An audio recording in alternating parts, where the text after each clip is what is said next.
Bonjour à tous et bienvenue dans cette nouvelle vidéo aujourd'hui. Présentation d'un nouvel omnibus. Et quel omnibus! Probablement un de mes préférés. Une œuvre, une claque. C'est bien entendu le Silver Surfer de Dan Slott et Michael Allred. Que contient donc cet omnibus?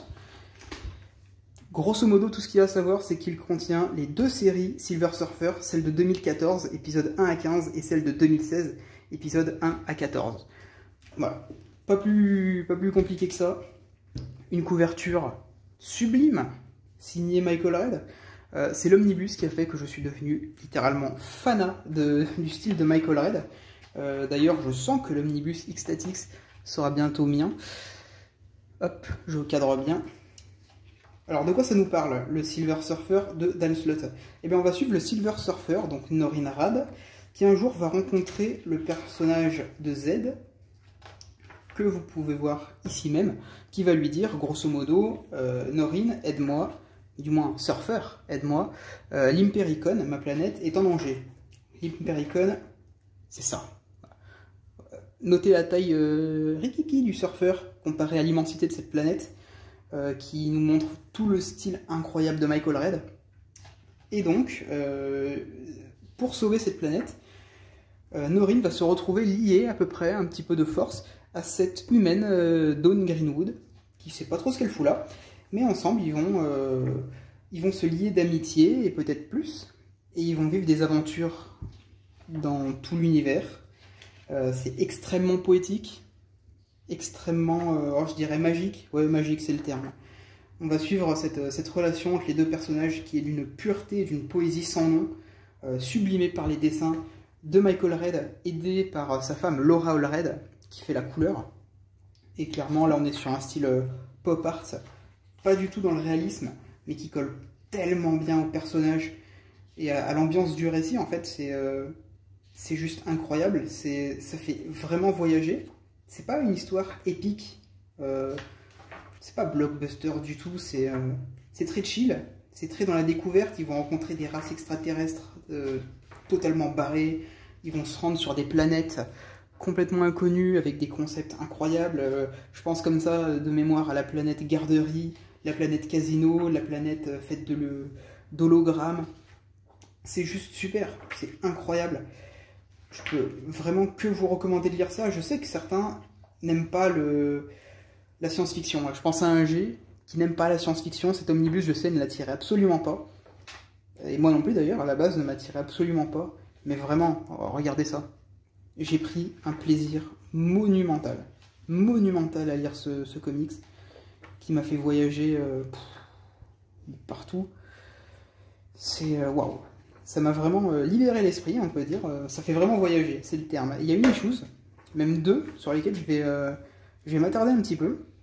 Et une planche en particulier, qui est, hop, celle-ci, puisque toutes les tombes que vous voyez ici sont les tombes de gens qui ont été tués par Galactus, le dévoreur de monde, à cause du surfeur qui va faire un travail sur lui-même. Tout au long du récit, Slott va vraiment approfondir la psyché du surfeur, lui qui a été héros de Galactus et qui a tué du coup des milliards d'êtres à travers l'univers.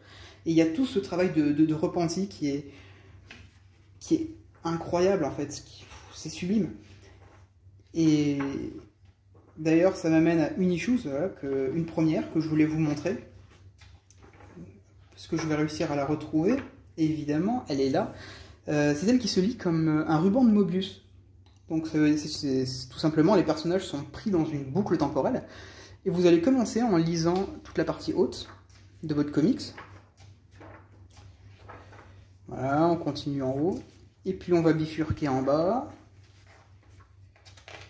on continue, et arrivé là, on va faire demi-tour, on va retourner le livre et partir dans l'autre sens. Et c'est tout simplement incroyable en fait, c'est ce procédé narratif que j'adore en fait, c'est exceptionnel, c'est exceptionnel. Il y a une autre issue que je vais tout de suite vous montrer, qui m'a vraiment, vraiment beaucoup plu, où on va suivre un Galactus qui cherche à faire le bien, pour une fois. Un Galactus qui s'est éveillé et qui va chercher en fait à... J'essaie de retrouver la page en question. Tenez, là d'ailleurs on a la planète Garderie, dont je vous parlais, et la planète Casino, avec Mephisto, la roulette, le jeu de poker, tout ça. Et donc, oui, on a cette issues, avec Galactus qui essaie de sauver l'univers. Voilà. Donc Galactus, ici, qui va essayer d'empêcher ces deux artefacts ici présents de rentrer en contact, parce que ça pourrait détruire l'univers, en fait. Et du coup, les deux personnages, donc Dawn et Norrin, vont être chacun envoyés à une extrémité de l'univers, pour faire en sorte que ces objets ne se croisent pas. Hop, je dézoome un petit peu pour que vous puissiez mieux voir. Et là, en fait, ils se rendent compte qu'ils sont paumés chacun à une extrémité de la galaxie, et ils vont, au fur et à mesure, se rapprocher, parce que l'univers, dans ce comics, est tout simplement incarné par ce personnage, qui s'appelle Éternité. Et chaque personnage, en fait, est au bout d'un doigt de Éternité, qui va rapprocher ses doigts pour que les personnages puissent se retrouver. C'est d'une poésie sans nom. C'est juste incroyable. Je vais passer la fin, je vais juste vous montrer quelques bonus. Alors la fin, elle est incroyable. La fin est juste spectaculaire. J'étais pas grand chose de verser ma petite larme, je dois bien l'avouer. Donc là, on a les fameuses variantes cover en petit format. Merci Panini, vous gérez, vous êtes des boss. Merci Panini. Voilà, avec quelques crayonnés, une autre variante cover, toujours aussi sublime. Non, vraiment, c'est incroyable. C'est incroyable. C'est un run qui est globalement un petit peu détaché de l'univers Marvel. Vous n'allez pas avoir beaucoup de références. Vous avez, si peut-être une ou deux références à Secret Wars. Vous allez croiser Hulk, Doctor Strange, Spider-Man, les Avengers. Mais globalement, ça se déroule un petit peu dans sa bulle, dans son petit coin, et c'est tant mieux, quoi. C'est un voyage, en fait. C'est quelque chose à expérimenter. Il faut vraiment suivre cette relation. Et non, ouais, c'est exceptionnel. J'ai vraiment beaucoup trop aimé cette œuvre, que je peux que vous recommander, et j'espère vraiment que je vous ai donné envie, à travers cette courte vidéo, de vous plonger dans cette œuvre, de découvrir cet omnibus. Et moi, tout ce que j'ai à vous dire, c'est continuer de lire des comics, et puis à la prochaine. Allez, ciao!